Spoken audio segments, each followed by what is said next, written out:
what did I do? There. So it doesn't have to be an amplifier. It could be some box. For instance, it could be a filter, right? It could be a filter that we have some input going into it and some output, and we could look at the gain of that filter. It could be a water wheel system that changes power, you know, from the input side to the output side, and we know our read or whatever. So in the vacuum tube era, originally, power, we usually say gain is A, and so power gain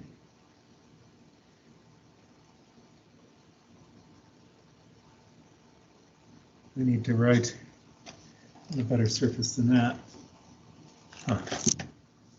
It's interesting too. So power gain would be power out over power in. And if we've got some load on a circuit,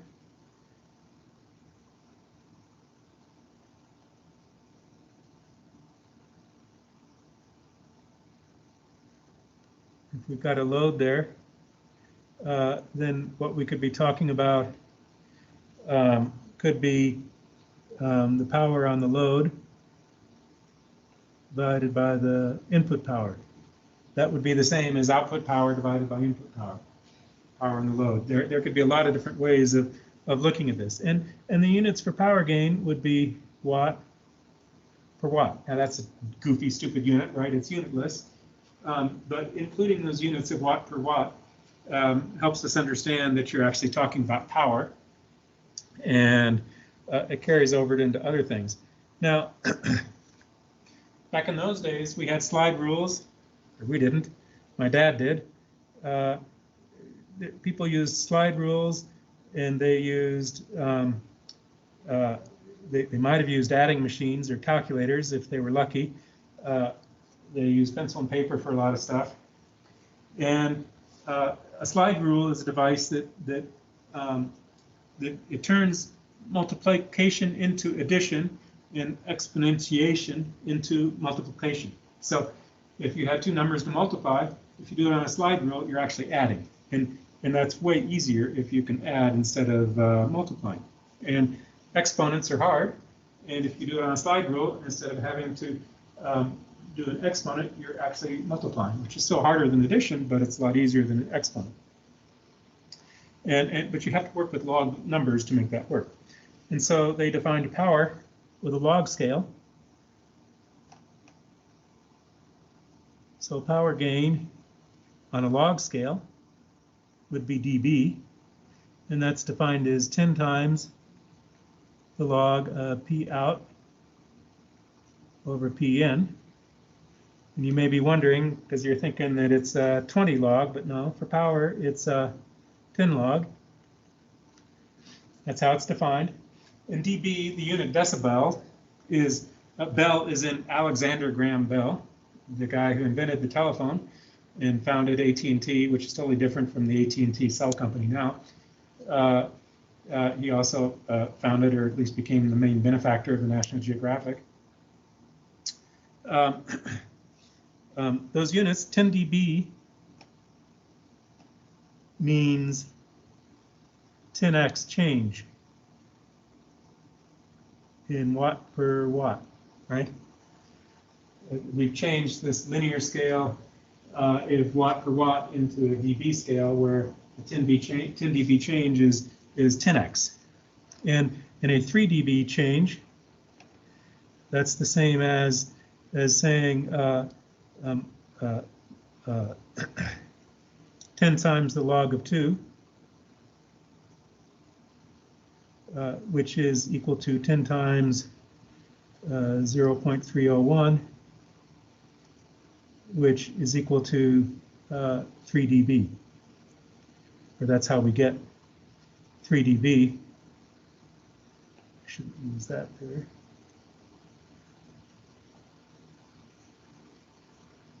So 3 dB is a doubling of power. 2x change in power is the same as 3 dB. And we often talk about a minus 3 dB point. That's where power falls by half, although usually we're talking about on a voltage scale, but I'll get to that. But it would still be a power change in half. Now, let me change pages here. So power is voltage times current, right? And if we know a voltage and we know a current, then we know a resistance, right? Ohm's law is R equals V over I, except I usually say V equals IR. But Ohm's law, that's Ohm's law. It's always going to work.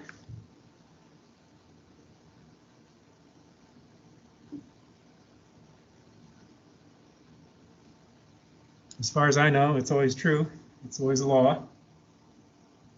And we could say that the power gain, which is P out over Pn, that equals V out times I out over Vn times In, right? We've got what we're saying is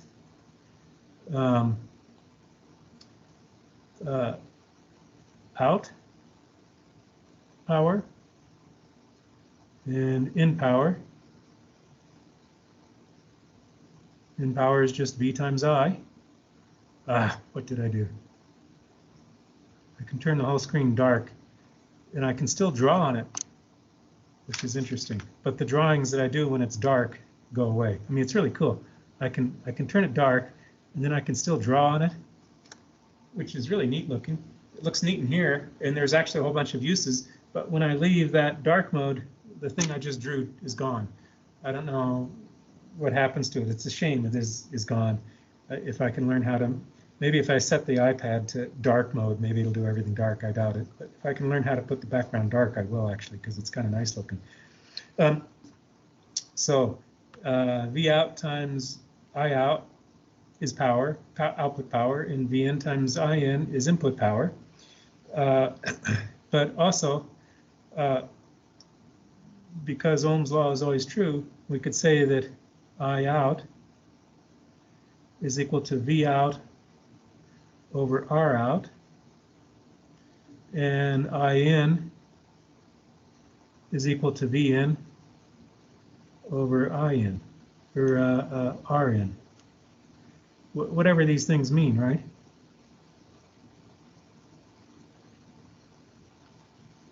And hopefully it will start to mean a lot to you.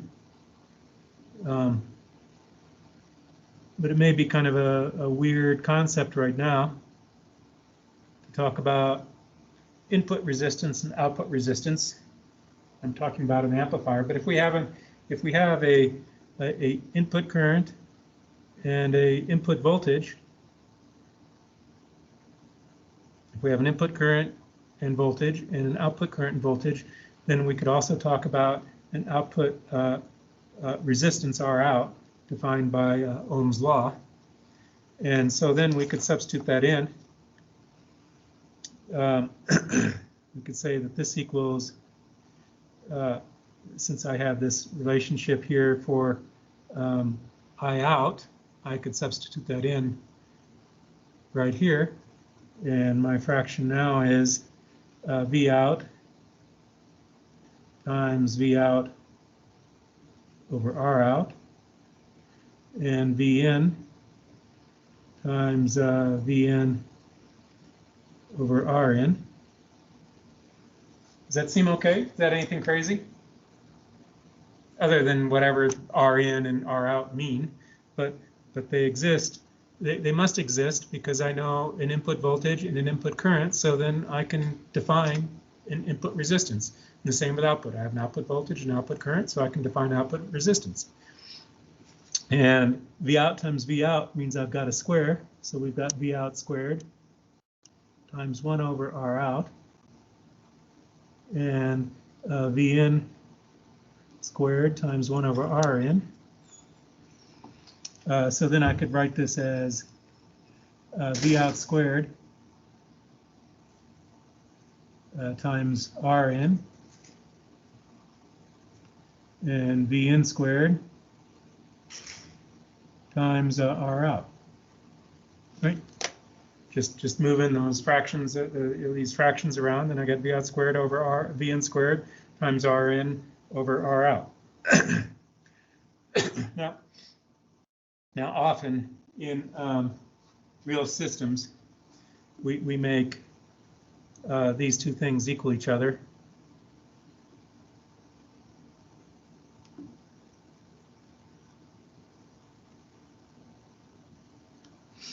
We often do that on purpose because it makes this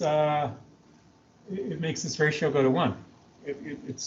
That means our gain, we're not having some power mismatch due to any mismatch between input and output resistance, which is the ratio of input current and voltage and output current and voltage. Those ratios, if they're mismatched, we could suffer power gain problems. So we usually try to match those, and in systems, it's typically matched. So if you look in the back of your your stereo system, whatever you call it, if you've got speakers that you actually connect by wire to that, you've probably noticed that it says on the speaker an impedance like 8 ohms or 16 or 4 ohms or something, and on the back of the amplifier it also will specify 8 ohms or 16 or whatever. If it came as a set, they're always matched. If you buy that stuff separately, you need to be careful to match the output impedance or resistance with the input resistance or impedance of the speaker.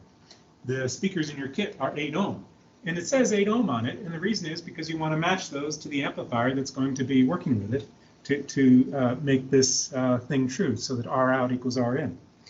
Your iPhone the headphone jack on your iPhone or whatever your cell phone is, it's in your computer and other things. Those headphone jacks are made for high resistance, something like 100K or even 1 mega ohm.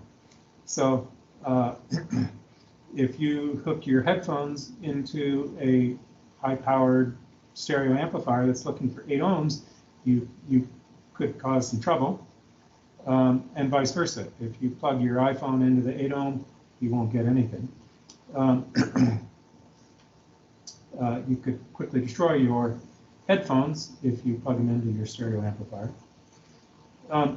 Another matching of this kind of output resistance and input resistance matching or impedance that you might be familiar with is your cable TV and the jacks that plug in. So those coaxial jacks on your cable, they always say 50 ohms. And if you look at the cable, it says 50 ohms. And that's because the whole system is made so that everything plugs into everything else is all 50 ohms, and it's matching to match the input and output resistance so that we don't lose any gain because of mismatching of input and output resistance or impedance. I have a question about the logarithmic scale you defined for power gain. Is that the same with voltage gain with like the 10 times the log? No, I'm almost there. So it's not this. So voltage gain is not 10 times log. I'll define voltage gain in just a second. So okay, so voltage would be 20. Yeah, I'll get there. I've got 2 lines more to write here. So okay. So in dB, AP is equal to 10 times the log of output over input, and that's given by this over here. So we have V out squared over V in squared times R in over R out. And since this is a log, we can, God. So if I got to figure out the right kind of motion Yeah.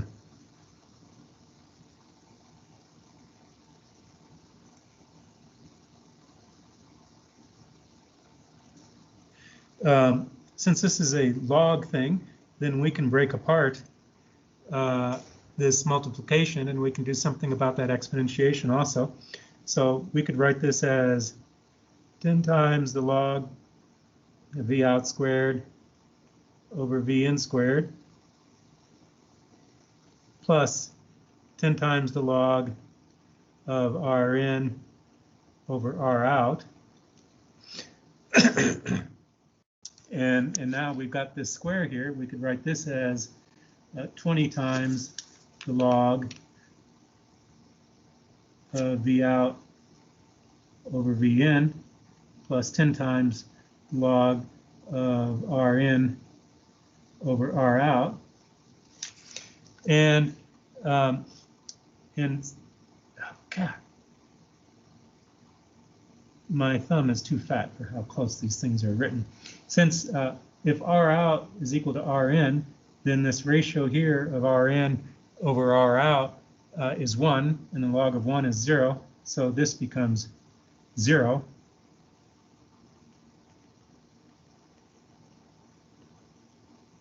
If they're matched, and we have a gain, which we would now call a voltage gain.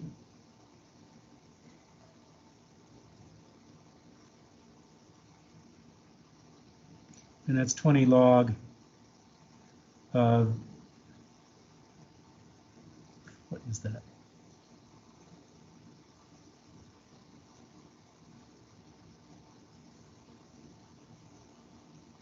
Ah,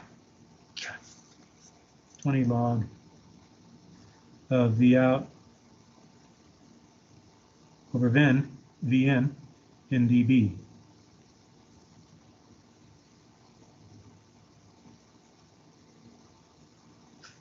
I don't know how to do all these swipes and things well. So that's where that 20 comes from. In dB, voltage gain is 20 log of V out over V in. It's coming from power gain. That's the real definition. That's the real thing we're using is power gain. But we're assuming that R in equals R out.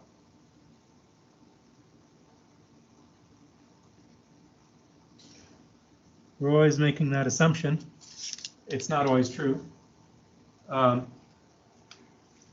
We can also just say we're just ignoring input and output resistance entirely. And often that's what we're really doing, is just totally ignoring the whole subject and just saying, okay, we're just worried about voltage and someone else is going to deal with power and input and output voltage. In reality, often we're dealing with relatively small voltages, and it won't make such a big difference because we're dealing with small power. So we say voltage gain is 20 log of V out over V in. And in the same way, we can say the current gain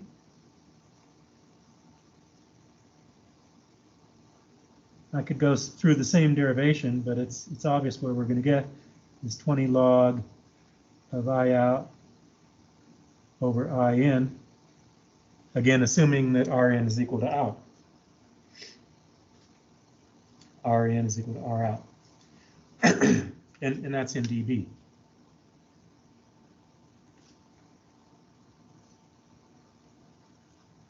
Now, realize that voltage gain can be larger and smaller than 1. So I should say in volt per volt, we could be larger or smaller than 1. So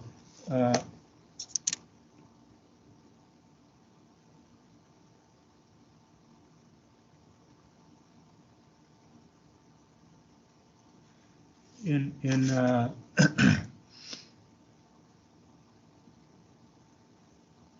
in volts per volt, it could be less than 1.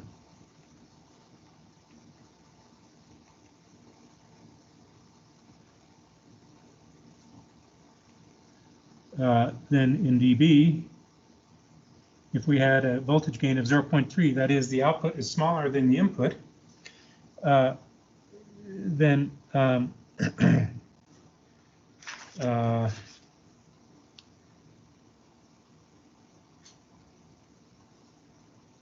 then we have V out over V in is equal to 0.3 V in. Oops, sorry, I didn't want to write that.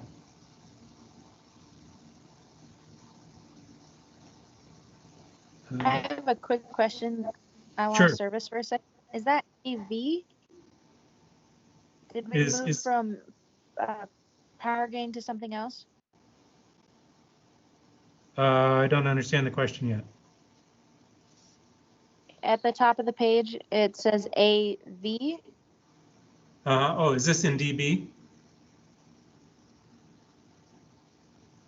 Yes, that's in dB.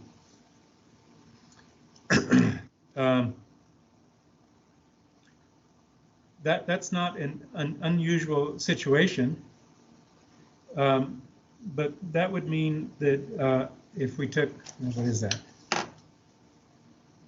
don't have a good calculator with me, but I can do this. So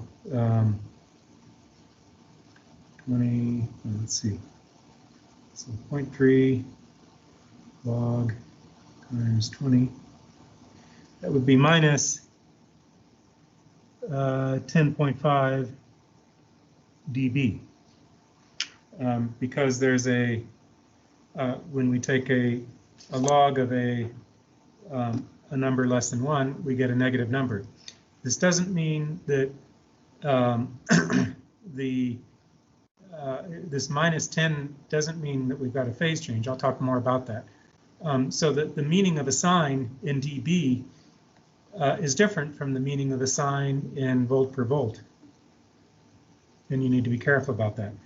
In volt per volt, a ratio that's less than 1 could have the same sign, but if it's less than 1 in dB, it's going to be negative sign. Let me talk about that some more. So I'll give a different example. So if we have we have an input signal that looks like this.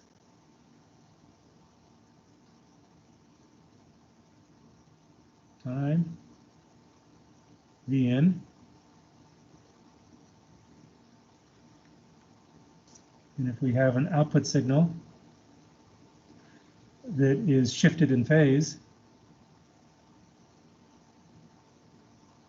whether this is larger or smaller, I don't know exactly what's going on, but I've shown this as being the opposite phase. When this one's high, the output is low. When the input is low, the output is high. It means that that it could be that, well, it means that we're out of phase by 180 degrees.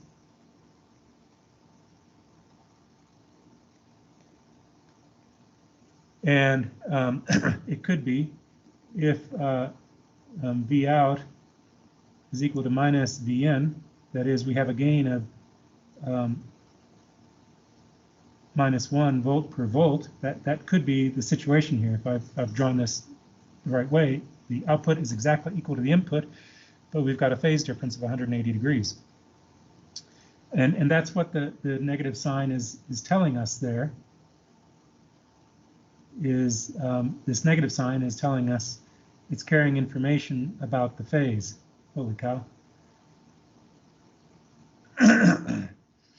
But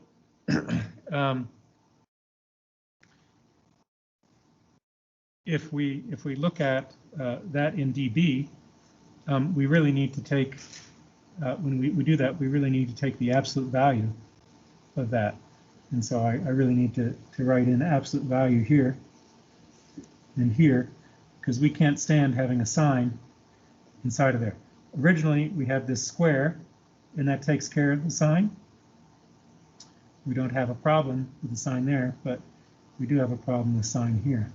So we need to use the absolute value to get rid of that sign, because taking log of negative will be trouble. But and we lose that magnitude information when we do it in dB. So in dB, we need to say we have a gain of so many dB, and then we also need to give the phase.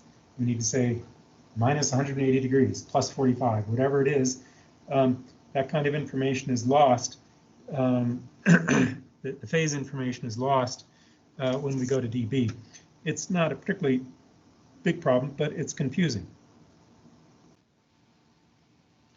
Well, you may or may not want to change phase. It happens. So whether or not you want it to happen, it happens. In some cases, you may want to change phase. We often want to control phase. So in power systems, phase is a big deal, and being able to adjust phase can match the system better and improve efficiency dramatically. In the case of a lot of electronic systems, it's just something that happens. So phase would be the same as a delay, and if we've got a circuit, it takes some physical time for the signal to go through that system. And during that time, the input has changed and the output hasn't started to change yet. And so there'll always be some lag between output and input, which is exactly the same as saying we've got phase. So phase shows up for a number of different reasons, but on the simplest level, you can say if you've got some black box, basically there has to be a delay of some kind between input and output. It could be very small. It could be fractions of a femtosecond, but there's still a delay, and that delay translates into some phase difference between the input and output signals. So it's just there, and we need to deal with it. Okay. But we won't deal with it too much in this course. We'll deal with phase more in electronics too, but still not that much. So eddy currents, if you're trying to transfer power, that can result in a loss of power, and the loss of power is changing your gain. I'm not exactly sure if it will affect the phase, but eddy currents could definitely represent a loss of power. They could also represent the power that you're trying to transfer. So our new stovetop at home is an induction stovetop, and it's heating the food by eddy current. So in that case, we want to get as much power through by the eddy currents as we can to heat the pots and pans. Does that help? Yes, thank you so much. Okay. And my wife hates the fact that her aluminum pots and pans don't work anymore. But she likes the way it heats and cooks, so I don't know.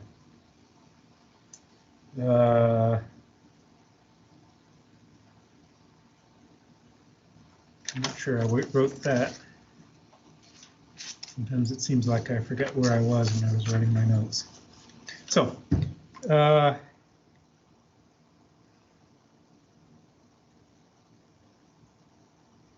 almost always, in almost every case, an amplifier cannot output more voltage, or, well, particularly more voltage than it receives from its power supply.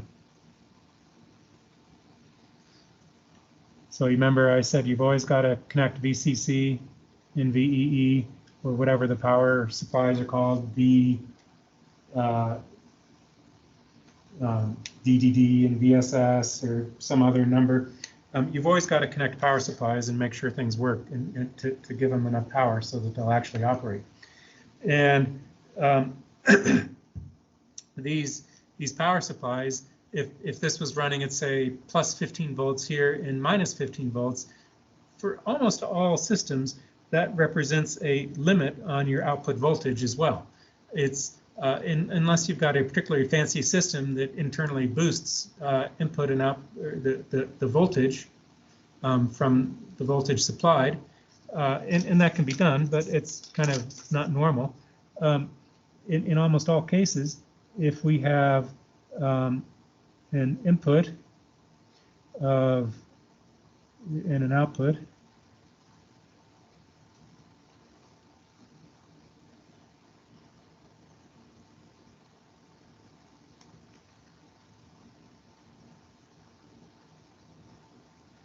if we had a gain of 1, and if this was plus 20 and this was minus 20.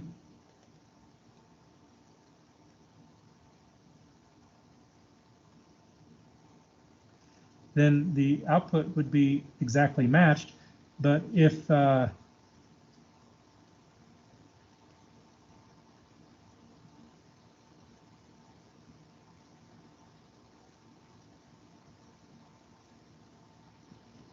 if we had a power supply limit of 15 volts, then we have 20 volts,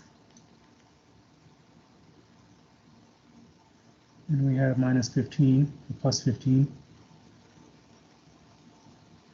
and minus 15. Our output signal wouldn't be able to perfectly reproduce the input signal. It would go up and go flat, and then come down and go flat, and come up and go flat. Because if, and this should be a better looking sine wave than it is, but if we have VCC and VE at 15 volts, if we've applied power to this amplifier plus or minus 15 volts, and we have a signal system that is trying to amplify the input by more than 15 volts, it will flatline, it will clip, we call it, at 15 volts. Actually, it'd usually be a little bit less than VCC and VE. It'd probably usually clip at, say, 13 or 14 volts. But the output it'll cause distortion. So we'd have an input and an output.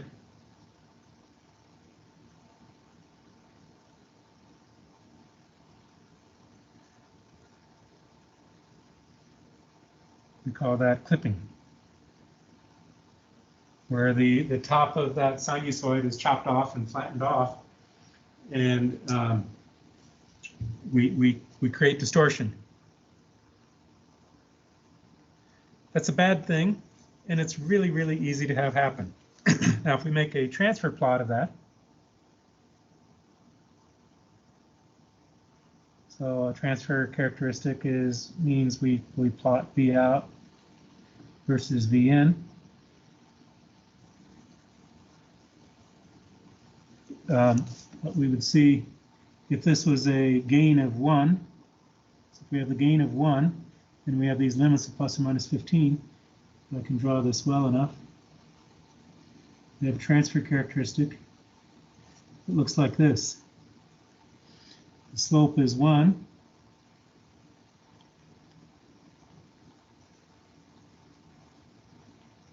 And gain AV is V out over V in. So on this transfer characteristic, on a plot like this, gain is exactly a slope, V out over V in on a transfer characteristic, V out versus V in. It's a slope, and I recommend that you always think of gain as a slope, and you'll make fewer mistakes with it. And then we'd have a limit of plus 15 volts where it clips and minus 15 volts where it clips, and those are due to these power supply limits.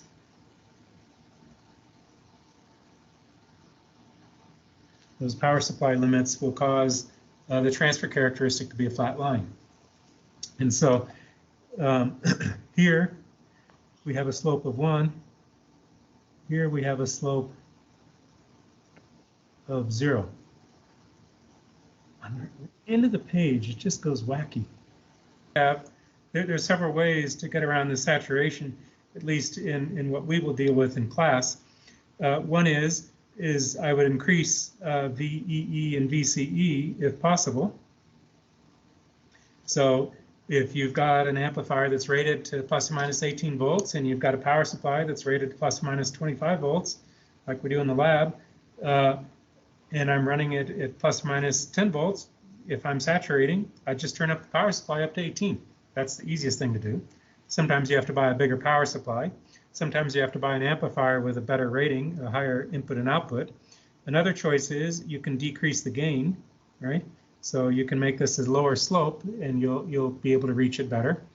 Another thing is you can reduce the input signal. So you might even have to run the input through an attenuator so that you don't saturate anymore. In fact, power amplifiers lots of times have a fixed gain output stage. Like your stereo system, it often has a fixed gain amplifier stage.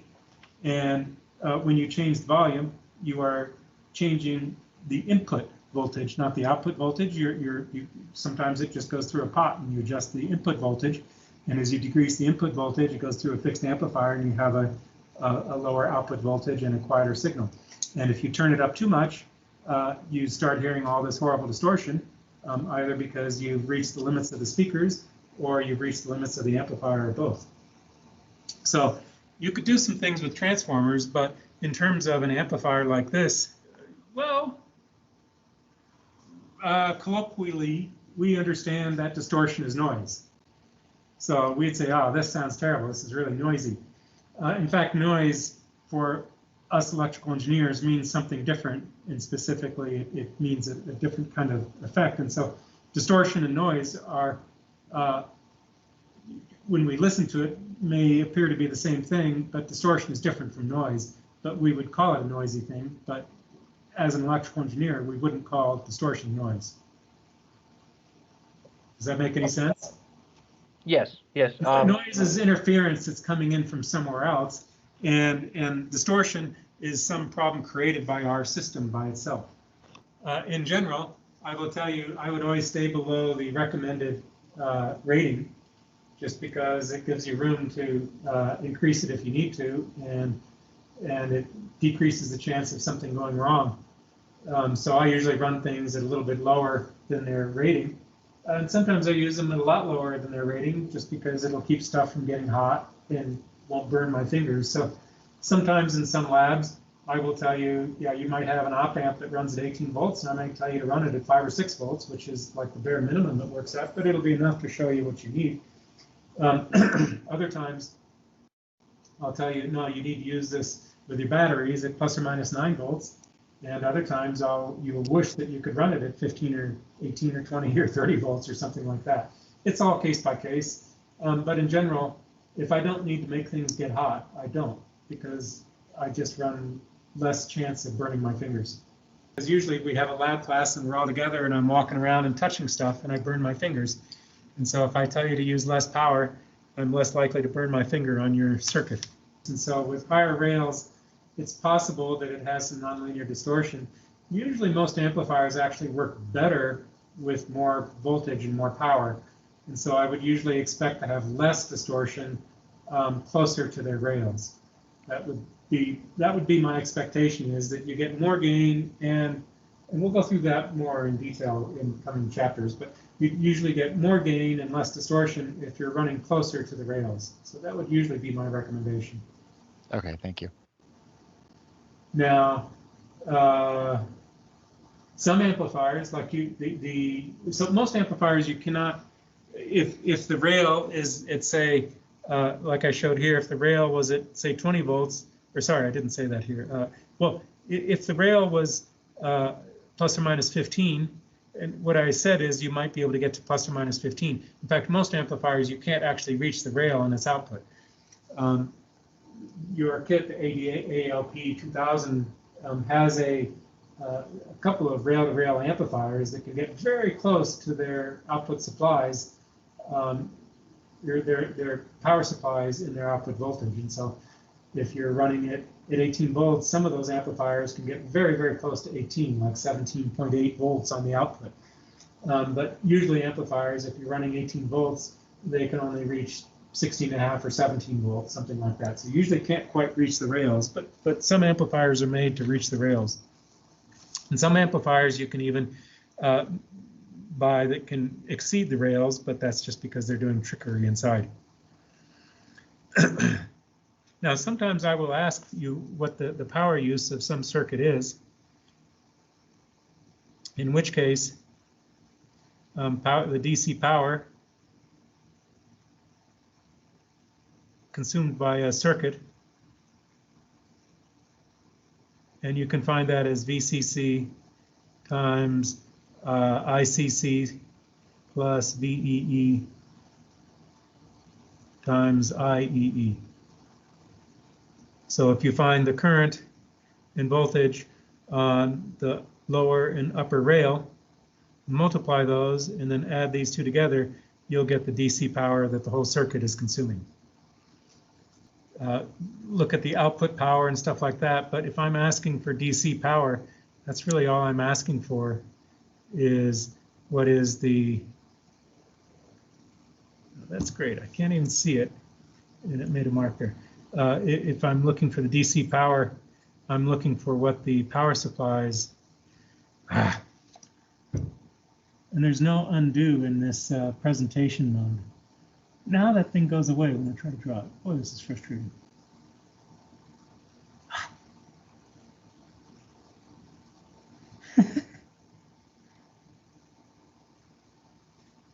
Sometimes I have the touch like there. I don't understand why I can erase it and make that little dumb thing go away and now make it come back. When I try to do that with the pin active, it won't do it. So I'll try flipping that up later. So there's some important symbol conventions that we need to talk about.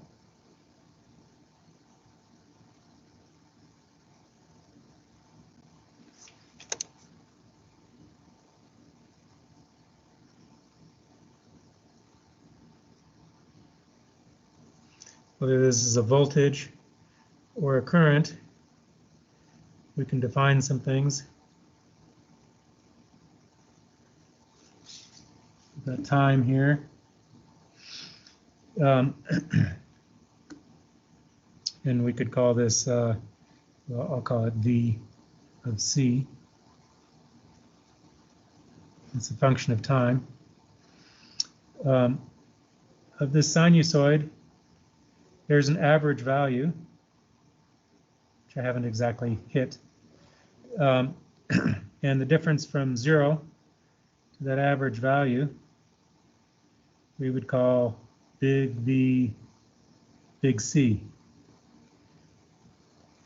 And that means that's a bias or a DC value. And that's a large letter,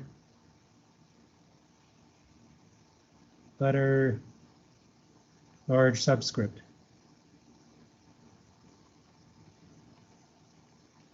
So big V, big C would mean an average value or a DC value.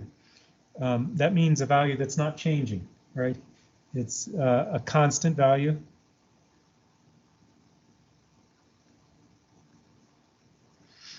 There would also be the signal itself, and that's poorly drawn, but little v, little c, which is also a function of t, that's an AC signal or the signal.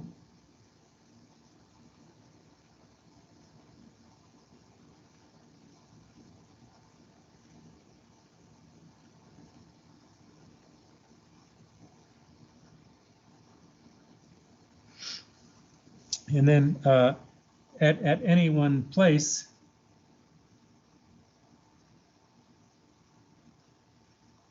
we can define a little v, big C, which is a function of t.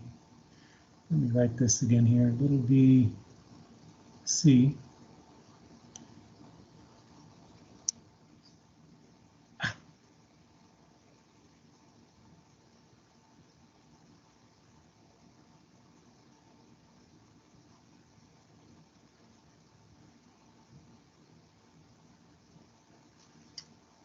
So big V, big C is this DC value, the average value of that sinusoid. It could be positive, it could be negative. Little v of C is the signal.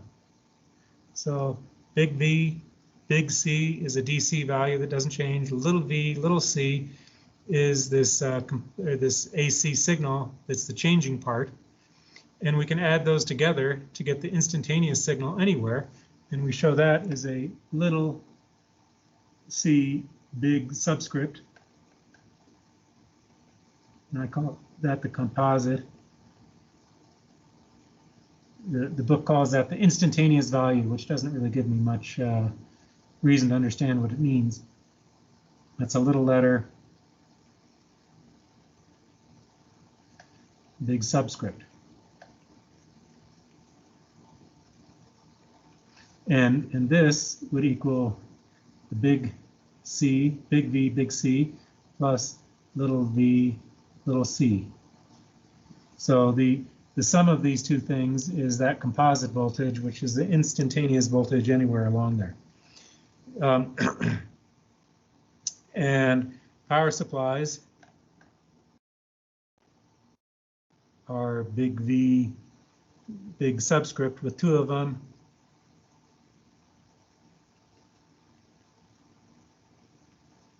Right, so a big letter with two small ones. Some of these conventions are really standard everywhere. So this convention is extremely standard everywhere. The use of big V, big C, and little v, little c, that's not quite as standard, but it's still not unusual to see those. And in the book, it's rigorously held to, pretty much. And in my notes, I will rigorously hold to it when it counts. Sometimes I'm not going to care very much because I am not very consistent when I write things. So if it doesn't matter, I may not be very careful. But if it does matter, I will be very careful.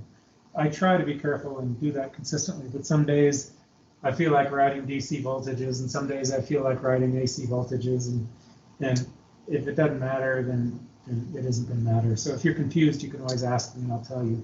And sometimes I'll say, well, you know, I really should have written it the other way, but it's okay. But if you get those mixed up on some cases, like on a homework problem or a quiz or test problem, it could make a disaster for you.